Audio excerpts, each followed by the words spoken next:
Good evening, ladies and gentlemen. How are we getting on? In today's video, Bethesda have responded to some of the controversy surrounding patch 21 on Tuesday. They also have a few reminders for us regarding QuakeCon at home this weekend, and a little update on the progression for Fortifying Atlas, the current community project that is running in Fallout 76. So let's jump in and take a look at the news, shall we?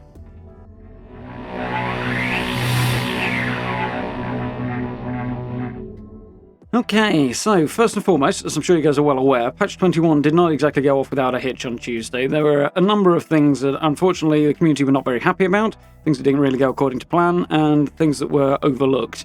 So we're going to touch on things like a colossal problem in a moment, but that one is coming. Technically speaking, it is actually in the patch, it's just not enabled yet. So we're going to have to hold on a little bit for that one while they put some final finishing touches to that. Also, the other big issues that there were that some plans they had said they were adding to Vault 79, available for the Secret Service armor, unfortunately have not materialized. Sadly, we haven't got a response as far as I'm aware on that yet. I have had a look on the forums and on social media as well. No signs of anything yet, which is unfortunate. I was hoping we'd have a response on that by now, but we do have some feedback on the situation regarding camp building. For those who don't know, they've changed a couple of the glitches that we were using quite regularly in camp building, particularly focusing on the one that allowed us to place two walls back to back so that we could wallpaper both sides. Originally we were able to put two doorways there, change them out for walls, and then wallpaper both sides. Now, unfortunately, post-patch 21, that's no longer possible. And as you can imagine, myself included, it has upset quite a lot of people. And yeah, it's received quite a bit of negative feedback. So Bethesda did get onto the forums yesterday and post a response to that we're going to take a little look at now. So, first and foremost, we want to acknowledge that we hear your concerns about fixes we released for camp building in patch 21. So many of you are incredibly passionate about camps in the community, and we absolutely love the creations you share with us and everyone else. To give you more context, these fixes addressed issues that, while seemingly harmless on the surface, could and were being used by some individuals to take advantage of unintended exploits. Something we overlooked is how this would impact certain quirks in the camp building system. This is unfortunate, and it was not our intention to limit or remove parts of the camp system, but those issues needed to be fixed. So the short part here is that whilst most people are just using them to add extra functionality to their building, allow them to do things they're not otherwise able to do, Bethesda are obviously fine with this. This is not particularly surprising. If we go back to Fallout 4, they were more than likely well aware of the glitches people were using to build in that game. They didn't bother patching them out at any stage because there was no need. In this case, these glitches have also allowed people to presumably carry out more duping exploits. Judging by the tone, that's what I'm thinking here. Basically, the gist of it is that they're able to stack multiple versions of this glitch and crash servers, allowing them to duplicate things. So that's the way it's worked in the past, and that seems to be what they're alluding to here. So, in the sense that getting rid of that is necessary, I kind of understand it. But as they are about to acknowledge here, it's been a little short-sighted in their response. I mean, the problem is the removal of the functionality, not the removal of the glitch, obviously. If they replace it with a direct method of achieving the same result without having to glitch, great, no problem. But unfortunately, they haven't done that. So what they've said here is, that said, we really appreciate all that you do and create, and we want to do right by you. The situation is not as simple as reverting the changes, because then back come the duping issues and the glitching things, which could cause exploits and performance issues to return. However, we are actively looking into our available options to bring some of these building methods back to 76 in a more intended and secure way. Which, to be fair, is all we really want. Just wish that they'd done that before they took the initial way out. So, a little short-sighted and ill-considered, perhaps, but at least they are intending to move in the right direction. For example, we are discussing what it would take to implement double-sided walls. Obviously, there's coding issues and ins and outs and producing new stuff. Are they just going to allow us to put wallpaper on both sides of the walls we already have? Or are they going to introduce a new item, which is an internal double-sided wall that we can then place that is separate from the walls that we already have? So they have to figure that out, and if they're going to go with a new object, they'll have to design that. So obviously these things don't take 5 minutes. There's work involved. But it would have been nice, as I'm sure we would all be quite glad to agree, that if they'd done this first rather than later. However, I'm glad to see that Bethesda have got out there and actually responded to this, so that is something. With anything like that means that they'll be on this as quick as possible, because the feedback has been pretty strong, and to be fair, 76 doesn't need that. So hopefully Bethesda will be making this a priority and it will be added to the list of things coming fairly soon. Personally, I would like to see it in the next patch, but that's probably a little optimistic. I'm going to cross my fingers, but if they can turn it around that quickly and have it work, I'd be pleased, but also a little surprised, I think. So we'll see what happens. Obviously, I will, of course, keep you posted. We hear your frustration on this, we're talking through what we can do to make it better, and as soon as we have more concrete plans in place, you will be first to hear about them. As always, thank you all so much for your feedback. So, in short, yeah, not the best thought out. The communication definitely needed some work. It's been something Bethesda have been working on, to be fair to them, but they still have room to improve on the communication. For example, this particular post is smack bang at the top of the forum pages, but I would imagine the percentage of people who spend time on the forums is actually probably quite low compared to the player base at large, so getting the word out maybe a bit more on social media, things like that might have been a better move. Just work on that communication bit, that would have been nice. But yeah, it's good to know that they are actually listening to the feedback that is coming their way in droves and are actively working to fix the problem. A system that doesn't require us to glitch, which is good, that's better, that's the way it really should have been in the first place. Better to do things through a secure, proper system than glitching if possible. So hopefully that will not take too long to put into the game. So that's the responses we've had so far and the responses we haven't had so far, which is a bit unfortunate. But we'll keep our eyes open and of course I will let you know if we have anything more. So, jumping on to the main blog posts. So as usual we have an Inside the Vault blog post. That is the beginning of August, so greetings developers, we are making final preparations as we head into QuakeCon this weekend. We've got a number of reminders to share with you about Fallout 76 at QuakeCon this year, and our ongoing Fortifying Atlas community challenges, and some updates for our community calendar. Read on to catch the details, and we hope you join us for 3 action-packed days this weekend. So, first up, I'll keep this bit fairly short because there's not a great deal of new details. QuakeCon at home, as it relates to Fallout 76. As I said last week, that's coming this weekend. It's going to be a series of streams Friday, Saturday, Sunday, replacing the usual QuakeCon convention they host in Dallas. Obviously, with COVID and everything, they're not able to do that, so this is what they're doing instead. Full details are available via a link in the blog post, which of course will be linked down in the description of this video, as will the previous forum post if you want to catch that as well. But you can head over to twitch.tv/Bethesda and catch the streams throughout the week. Throughout the weekend, rather. It's covering also ESO and Doom and a few other bits and pieces besides as well. But, of course, Fallout 76 will be a big part. So, in case you missed it, we want to share a reminder that we're kicking off a weekend full of streams at during QuakeCon at home, which starts tomorrow, August 7th. Over the next few days, you'll be able to join us in a wide variety of Fallout streams, including a cooking show, a cosplay interview, Fallout-themed variety show, and even a run-through of the new Colossal Problem event with folks from the dev team. Aside from Fallout 76 content, you can also tune into shows featuring many of our other games over the course of the weekend.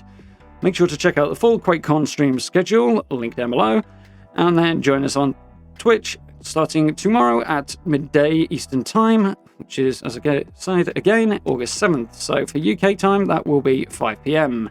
It does mean a lot of the stuff is actually quite late at night US time, because some of the stuff is being done by teams in places like Australia. So the timing is geared more towards their local time, so something to bear in mind. Details, as I say, are on the main QuakeCon article, so you can have a look at that and find the stuff you're interested in.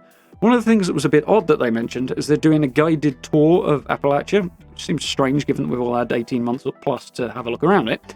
But the general gist is they're going to talk about the lore and the development of some unique locations, so things like that. So they're going to take a deep dive into what these locations mean and the significance of them. So that might be quite interesting. So that one was via social media, though, so if you have a look on Bethesda's various Twitter accounts and presumably their Facebook accounts as well, but I don't look over there, so you'll be able to find details on that as well.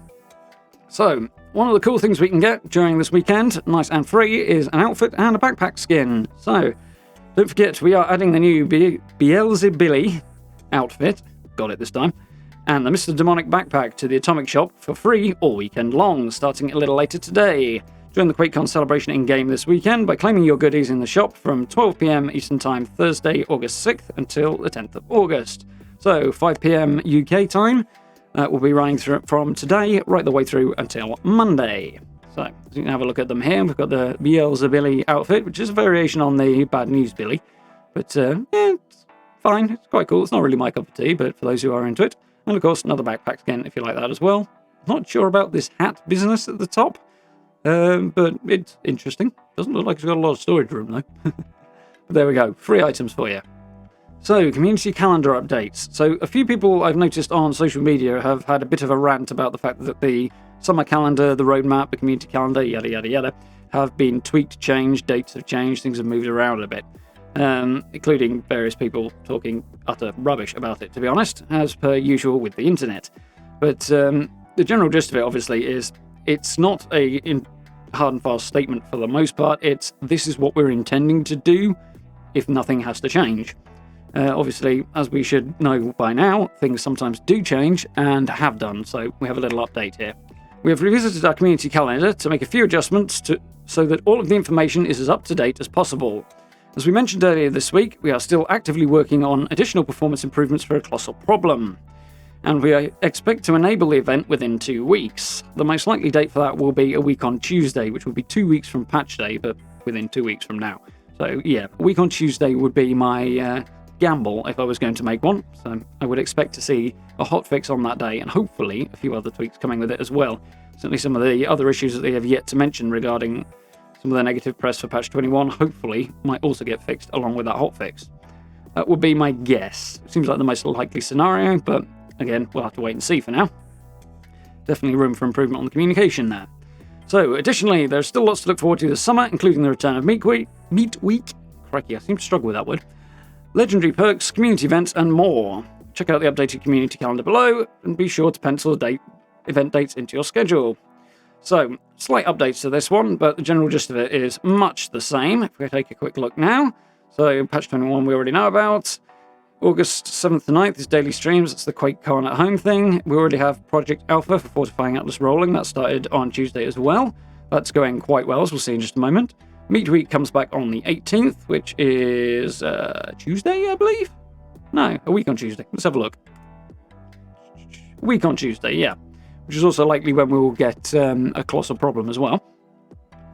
And that will run for a week. And from then, around Appalachia, the new photo mode challenge will start as well on the 21st rather. And the 27th, Project Bravo of Fortifying Atlas will start with a new set of challenges. So 4 challenges in each, I believe. And interestingly, they're including September in the summer rather than the autumn, which is a slight break with convention, but fine. And we will expect to see patch 22 being released. It will bring the end of the legendary run. That should be middle of September. That's when that particular first phase of the 76 season pass will come to an end. And sometime during September, presumably at the end of the month, Season 2, the sequel, will begin. Daily ops are also expected to arrive, which will be daily repeatable content, which I think is going to be group focused, but we'll find out a bit more nearer the time. Legendary perks are also expected to be included in patch 22 if all continues to go well. It seems to be doing so far on the public test server at the moment, so that's promising. They've certainly upgraded it and taken on the feedback, which is always good. And one of the things I'm particularly looking forward to, One Wasteland, the upcoming massive balance overhaul, which will basically allow the areas of Appalachia to scale to your level and your group's level so that you can face a reasonable challenge no matter what part of the world you're in and no matter what level you are, which is very, very cool. Looking forward to that. And it also should come with a whole host of other balance changes, tweaks, fixes. Hopefully, energy weapons will be a lot more viable. All manner of other things like that should be very, very cool and have been long awaited, I think. So, cool things coming before the end of the summer. And of course, October, we have the fall series of updates starting, which include the first set of proper Brotherhood of Steel quests, and then into the second set with the winter, which will probably start in January, but we will see. So, during the course of Fortify Atlas, the community challenge Fortifying Atlas has started on Tuesday, and it's been off to a pretty good start, to be fair. My honest feeling on it is that the rewards are a bit underwhelming. They're cool things to have, but I'd like to have a bit more. I think they could do better, and they need to kind of work on that a little bit. Make the incentives to engage with this sort of content a bit more enjoyable and give people a bit more motivation, because there's some big numbers here and a lot of work goes into it. So it'd be nice to have people feel like they're getting as much out of these events as they're putting in, which I don't think they've quite hit that balance yet. It's an ongoing thing. Hopefully things will improve, but yeah, I think the rewards could be a little better. Nonetheless, they're nice. So let's have a look at where we're at with this. So a new series of community challenges called Fortifying Atlas kicked off just a few days ago. Since then, dwellers throughout the wasteland have been hauling construction supplies to Russell Dorsey at the Atlas Observatory in the Savage Divide. Russell believes the Brotherhood of Steel are on their way to Appalachia. He seems to be right. and he's commissioned you to aid in preparing a prospective HQ ahead of their arrival. In exchange for your supplies, you receive some provisions each time you turn them in. So these are also kind of underwhelming. You can occasionally get pretty decent plans out there, but they're a pretty rare drop. For the most part, it's a few caps, some food and alcohol, and the odd grenade. So not particularly great. It's just a little something to give back as you're going through on top of the major rewards, which are for hitting the milestones. So that's really what we're working towards. But yeah, again, a little underwhelming. Primarily, though, you'll be helping the community reach shared turn-in goals. Hey, should read on, really, shouldn't I? So, reaching these goals will unlock rewards for everyone, including new Brotherhood-themed cosmetics and some events as well, which will be very, very cool. Some of them I'm very much looking forward to. If players successfully deliver 125 million steel to Atlas before the 8th of August, everyone will be able to claim the new Brotherhood of Steel beret, which is this thing here, as a reward. And that will be appearing in the Atomic Shop, presumably in the free section, starting August the 11th. The second phase begins this Saturday, requiring 150 million concrete. So that's going to be interesting. It's going to be heavy to haul over there as well. And that offers the Brotherhood of Steel camp banner as a reward. For those of you headed up to Atlas Observatory already, you'll know we've got these little crates to turn in as steel at the moment, concrete from Saturday onwards. And there's the kind of spike coming out of a tyre with the Brotherhood symbol on it that's made out of steel. That's the banner that we're getting, I think, which seems to be the case. And of course, we've got a load of other events, that sort of thing, other rewards coming. I will once again link the video up in the corner if you would like to review that. Of course, the Fortifying Atlas details are available via this blog post, which is also linked in the description if you would prefer to go that way. So, looking to lend a hand during construction. You can catch a full rundown of the details here, and you can also head to the events page on Fallout.com to keep track of the progress towards each goal and to preview the rewards that are up for grabs over the next few weeks. So, if we do actually take a look at the Fortifying Atlas page on Fallout.com or Bethesda, or whichever way you want to call it, because it's basically the same place, we've got a nice little banner on here telling you a little bit about it. We'll scroll down, have a look at Project Alpha. Cool little gift. I'm really hoping this is actually how this goes, because seeing it build up bit by bit would be really sweet. That'd be a really cool thing. You actually feel like you're contributing then. I'd like that. But obviously, we can see the progress that we're making. It's not updated constantly. It's every so often, every few hours or so. But obviously, we're doing steel at the minute.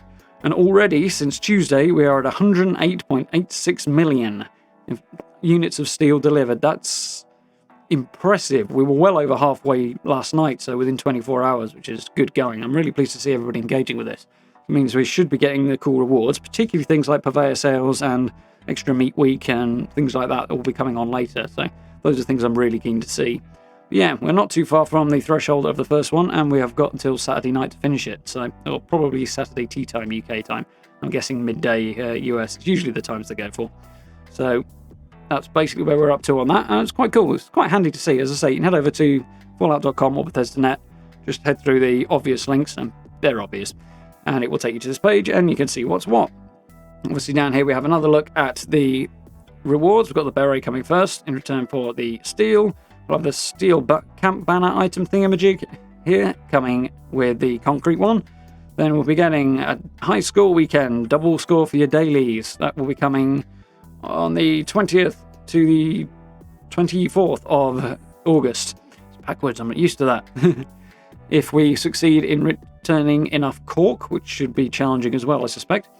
And we get a bonus challenge week, which will run from the 26th to the 31st of August, the last week of August, if we return enough plastic, which will basically give us additional challenges to complete every day, which is very, very cool. So, yeah, all in all, I would have liked to see a bit more response to the feedback from the patch from Bethesda here, which is, I suppose it's only been a couple of days, and putting together a response that actually has some body to it takes a little bit of time, as opposed to just saying, we're looking into it, we're going to work towards it, which is, to be fair, what they've done to some degree. So I'm glad they have said something. It's good to know that they're acknowledging things, and they are going to attempt to basically restore the functionality that they've taken away. I'd like to have seen some of the other things that have received some of the negative feedback be addressed as well, which unfortunately they haven't been. As I say, I'll let you know if I do hear anything, but nonetheless, I would expect, like I say, a week Tuesday, there'll probably be a hotfix that will enable a colossal problem. So hopefully that'll also bring with it a couple of fixes to some of the things that have gone a bit wonky with this patch. So it is what it is. Bethesda and Fallout are not even remotely close to being alone in terms of having a dud patch from time to time. Hopefully they can put this one right reasonably quickly and things will be looking up. But these things do happen. Doesn't really take the sting out of it, unfortunately, but it is what it is. So, a little sad about that, but what can you do? Beyond that, yeah, make sure you take a look at QuakeCon. I would imagine the VODs will still be available on Bethesda's Twitch page after. If you can't catch it live, it would seem like the likely scenario. So there's at least some of them I won't be able to catch live, either because I'm streaming or because other reasons. You know, life, the universe, and everything. So hopefully I'll be keeping up with those over the course of the weekend. If I see anything cool, I will be sure to let you know. So, yeah, beyond that, of course, we will have a Through the Keyhole video coming up over the weekend, most likely on Saturday. Looking forward to doing that. Channel members, do watch out for the live stream related to that. That should be coming tomorrow. I do hope you'll join us for that. But beyond that, I do hope you'll join the live streams as well. I do hope you found this video useful and informative. If you did, make sure you hit those buttons for me. It's always very, very much appreciated. Social media links, channel memberships, and the merch store are available via the description as well if you're interested in such things. Support is humongously appreciated. Thank you very much to everybody who's already looked into that. Very much appreciated. I will say for now, thank you very much for watching. I look forward to speaking to you all very, very soon.